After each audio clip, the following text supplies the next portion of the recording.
Welcome to Forum, The Forum. I'm Asa Stakel. Thanks for joining us. Our topic today is vices, vaping, smoking, and gambling, and use by children. Gambling is gaining steam. Sports betting new this year in New York, daily fantasy and horse betting available on our phones, and new casinos in the area. That's Rivers and Schenectady and MGM just outside of the area in Springfield. So joining us today, we have Stelianos Canelatos, Prevention and Communication Specialist with the New York Council on Problem Gambling, and Michelle Haddon, the Assistant Executive Director of the New York Council on Problem Gambling. Thank you both for coming in. Thank you for having us. So we're talking about gambling starting very young, before people are adults, between the ages of 12 and 17, and even younger than that. I saw a very interesting statistic that you sent on.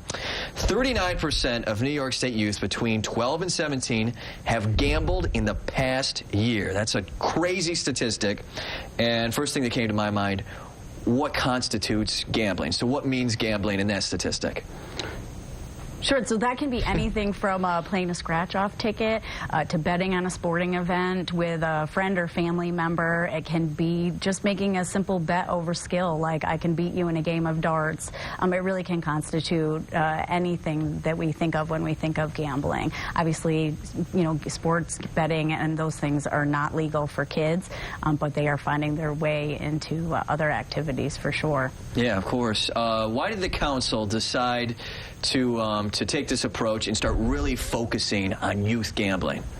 So when we look at the statistics, like you said, we found that almost over 39% of youth aged 12 to 17 are gambling in the last year, and 30% of those youth that are gambling started before the age of 10. Wow. So we're looking to prevent that in the future, and our target, again, is parents or community leaders that have access and work with youth between the ages of 6 and 10 to have those conversations and start talking about these things so youth can be more aware and make, hopefully, healthier decisions for themselves. Michelle, we were talking about this just briefly beforehand, how parents are thinking about smoking, about vaping, about drinking, about a number of things, and talking to their kids about them, making sure that they don't even start.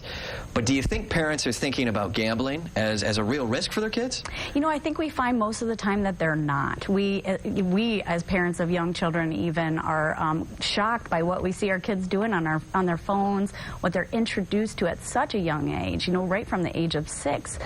So I don't think we're aware, and I think we inadvertently sometimes even expose them to gambling opportunities, like giving, you know, scratch-off tickets for gifts and things of that nature, without the knowledge that introduction at an early age can put them at risk.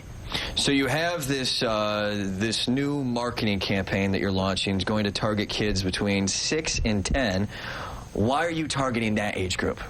So again, we're picking that age group because if we can catch these youth before they reach the age of 10 and before they start gambling, that's really the ultimate goal, because we want to avoid the future consequences that can be anything from increased risks of depression and anxiety all the way up to actually becoming addicted to gambling, and we'd like to try to cut that off before it becomes a problem. What are we going to see in this marketing campaign? So we're going to see a lot of different ads. We're going to see positive interactions showing parents, examples of how parents can speak to youth, how they can start these conversations, because again, that's what we're asking. We're not asking them to say this or that. We want them to just have regular dialogue, listening for key points that could be words that are associated with gambling, like betting or wagering, or they're more interested in data rather than enjoying games or whatever they're doing, and have those conversations. Ask, you know, kids, what are you doing? Why do you like that activity? What about it that is so exciting? Is there gambling? And just have a normal conversation, learning more about their kids so they can help these kids make better choices. Do we have to think more about this? As I mentioned in the intro, we have so many more opportunities to gamble now, even on our phones. Is this something parents have to think about more today than they did in the past? I think we're always concerned every time there's a new opportunity and we see gambling grow in the state of New York. We are concerned about problems that are going to potentially arise as a result of that. So more availability means more activity and involvement, which oftentimes means the potential for more problems. So yeah, we're always concerned. I think with underage gambling, obviously these new forms are legalized gambling, and however we can put safeguards into protect our youth is going to be the really important piece, and parents are a huge part of that, being able to talk to their kids, being able to know what to look for absolutely, we need to make sure we're doing the best we can to prepare everyone. So we want to stop kids from becoming problem gamblers as adults, or any time in their life. What is problem gambling? What's the definition for you guys? So we keep it very simple. We define problem gambling as any time gambling causes problems in someone's life. So whether that's relationship problems, if a marriage is struggling, or a relationship between a parent and a child is falling apart, it could be financial problems, not just I don't have money to gamble, but actually I can't pay my bills, I can't get the medicine I need, my family doesn't have food, or it can be other problems like mental health issues and increased thoughts about possibly committing suicide or completing suicide. Wow. Which, again, these are all the consequences we want to try to help people avoid. You sent over some statistics. About 2.1% of Americans struggle with problem gambling. Between the ages of 14 and 21, another 6.5% are at risk. What's at risk? What does that mean? So at risk generally refers to youth that are putting gambling in front of other priorities. They gamble instead of doing their homework. They're more focused on that. They're not attending other activities. They're not participating in sports or engaging in a wide variety of activities. They're very hyper-focused on gambling, and they're starting to lose relationships. They're starting to lose friendships. They're starting to have trouble at home. Maybe their grades are slipping. Perhaps they're not going to class, and they're not showing up to school at all. And again, these are all the signs that a youth could be at risk for struggling with a gambling problem. Is there any amount of gambling that is acceptable to you guys for kids and for adults? We don't take a stand for or against gambling when it comes to adult gambling. Okay. Majority of the population gambles for fun and excitement and a little bit of entertainment and activity, and they do that fairly safely. For kids, we do take a stand against underage gambling. We know from brain scans and brain science that is out there right now that it is not safe for kids. Their brains are not fully developed until the age of 24 or 25, and that means they're not primed to make good judgment decisions for complex things like gambling, and that alone puts them at a greater risk for developing a problem. So we are against underage gambling for sure. What's going on in a child's brain when they gamble? Why are they more at risk? So similarly to an adult, there's that rush of excitement. Right. And there's that release of dopamine. Dopamine is like the happy chemical that goes on. When youth start gambling, their brains are exploring the world, and they're trying to figure out, what is exciting, what feels good, what doesn't. And if they're choosing to gamble and they get that great feeling, that brain is going to be primed for when they get older to say, I want to feel good. What felt good in the past? Gambling.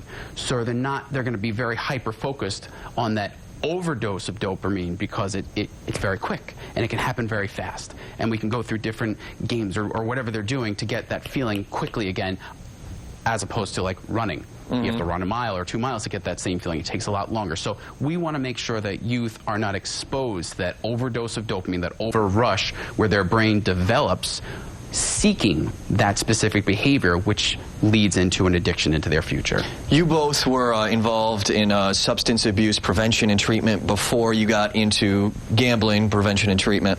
What's the similarity there? I know there's a push, and we now recognize substance addiction as a disease. How do you treat gambling? Is it very similar?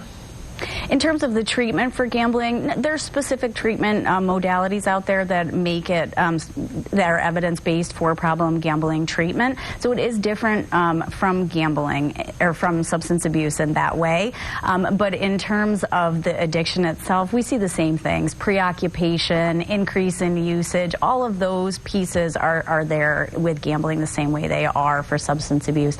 What we do find with gambling is it's much more of a hidden addiction, because you can't smell it, you can't see it. You see the behaviors that result, sometimes the anxiety, the depression, the high irritability that comes, same as you would with substance abuse or any other addiction, but you don't smell it, you don't see it, and so knowing what to look for, again, really important. Are you seeing youth who are caught early and caught before they become problem gamblers as adults? Are you able to intervene? Have you seen people counsel these kids and treat them? What's that process like?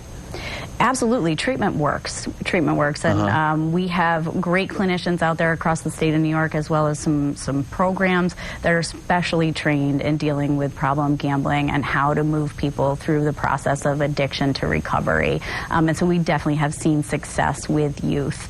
And it's everything from individual therapy involving families in the recovery process, as well as working with self-help groups like GA and Gam-Anon out there to support people in their recovery and to bring them to wellness. Okay, let's talk parenting. Say you enjoy gambling. You have children. What do you do to keep those two things separate? Should you not play quick draw when you're at a restaurant? Should you not take them to the track up at Saratoga? How do you act as a parent to let your child know that gambling is not an appropriate thing for a child to do? So I think the biggest thing, again, is just going back to conversations, because, a lot of parents say, my kids don't listen to me. But they do. They hear everything you say, whether they agree or disagree, whether they follow it or not. In that moment, you've said something, and that child heard it. Your kid heard it, and they hear you. So even though you as an adult may enjoy different gambling activities, let youth know this is not healthy for kids. There's a reason why you're not allowed to participate. There's a reason that someone under the age of 18 cannot purchase a scratch-off ticket. There's a reason for that. And we want to make sure we're keeping you healthy and safe. And when you're old enough, we can enjoy this together. But right now, while you're a youth, it's not something that we believe you should be engaging in. Is it okay to gamble around your kids legally, as long as you have that conversation? Again, we're not for or against gambling. We focus on problem gambling, and to help kids make sure that they don't begin struggling with a gambling problem, we just are asking adults to say, listen, this is something we do because we're old enough. We've reached that point, just like driving a car. When you reach a certain point, you're legally allowed to drive a car because that's safer for an adult, because they'll make better decisions on the road than a 14, 13, 12-year-old would. And then when that youth is old enough, they can then make the decision whether or not that's something they want to participate in. What do you think about, as you mentioned before, giving your kid a scratch-off ticket? So we do campaigns around the holiday times, and the Gaming Commission does as well, to promote that we don't give lottery tickets to kids for the holidays, that it's not an appropriate gift. So once again, any exposure to gambling activities at a young age, that kid scratches the ticket and has a big win right off the get-go, that can be priming them for a potential problem down the road. So we just do not promote gambling of any kind, including scratch-off tickets. Do you think there's more that the industry could do, or that perhaps the state could do, with the amount of casino and gambling marketing that's out there? Do you think there's more they could do to protect children? So I think we always want to see an increase in marketing of the, potential successes that people can have in doing other types of healthy activities, right? That we know that involvement in positive things like sports and other activities is really how we want to push kids. We have a lot of marketing out there that's normalizing gambling and increasing, the potential for it to be an activity that kids want to get involved in. Right now, there's lots. It's everywhere. E-gaming everywhere. Kids are starting little careers with that at young ages, and moving into gambling in arenas with their video gaming alone. And we know there's side bets and things going on with those. So we definitely need to do a better job of marketing to kids, to parents, and the general community about how to protect kids, and that this can potentially be a problem for them, as opposed to the continuation of normalizing it. Is 18 a good age? Should we increase it to 21? I know Nevada's gambling age is 21. So age-wise, the studies are showing that the average brain finishes developing at the age of 24. So if we're going to follow science, that's when the brain, the prefrontal cortex, the part right behind the forehead, that's the last part of the brain to develop, and that's the part that really leads in making judgments, making decisions, figuring out right and wrong. And that's the last part to develop around the age of 24, sometimes a little later than that. So again, 18 is a great number. The higher we can go towards that actual science-based number, the better, because that's when we know that an adult can actually make the best decisions for themselves, the healthiest decisions for themselves. Finishing up here, as parents watching this today, just have conversations with your children. Is that the bottom line about gambling? Yeah, have those conversations, ask questions, show interest, because the more interest we're showing in anyone, the more that person in general will feel excited about sharing. So if we're showing interest in our kids, asking them questions about what they're doing, finding out why they're choosing to do the things, whether it's going out and playing sports, playing video games, whatever it is, ask more, and then ask direct questions. Is there gambling involved? Do you gamble? Do your friends gamble? Do you think gambling is healthy? Do you think I would approve of that? And just having those open dialogues will really help parents guide their kids and help guide their kids to make healthier decisions for themselves. Okay. Stelianos, Michelle, thank you both for coming in. Thank you so much for having us. They're from the New York Council on Problem Gambling, and they have a new statewide marketing campaign targeting kids ages 6 to 10. That's coming out soon, and we will look for that. A couple more guests on the forum when we return.